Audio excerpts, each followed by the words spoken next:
রাধে রাধে বন্ধুরা, কেমন আছো সবাই? আশা করি সকলেই ভালো আছো। খুবই গরম পড়ে গেছে, তো এই গরমের মধ্যে একটু লস্যি হলে মন্দ হয় না। তো যদি থাকে বাড়িতে বানানো টক দই, তাহলে তো আর কোনো কথাই নেই। তো আমি বাড়িতে বানিয়েছিলাম এই টক দইটা, এটা দিয়েই আজ আমি ঘোলটা বানাবো।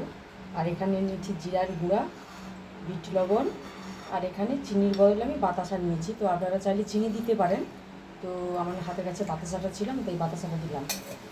আর এখানে নিয়েছি ঠান্ডা জল, অবশ্যই ঠান্ডা জল লাগবে। তো আমি ফ্রিজের মধ্যে আগে থেকে জলটা রেখেছিলাম। তো এইবার আমি লস্যিটা বানিয়ে নিচ্ছি। লস্যিটা বানানোর জন্য আমি এখানে একটা টিফিন ক্যারিয়ার নিয়েছি, তার মধ্যে আমি দইটা দিয়ে দিচ্ছি।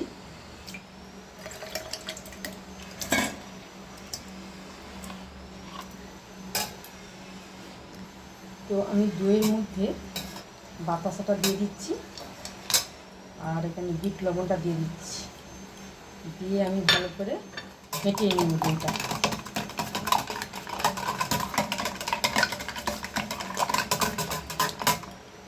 তো দইটা তো আমার ভালো করে ফাটানো হয়ে গেছে।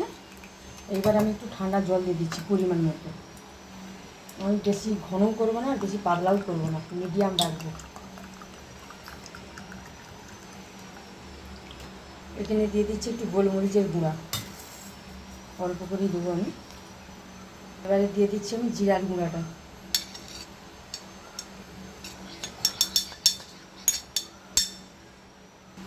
এইবার ভালো করে আমি উপকরণটা মিশিয়ে নিচ্ছি।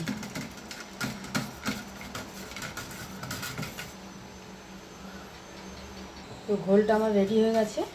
এবার আমি গ্লাসের মধ্যে ঢেলে দিচ্ছি।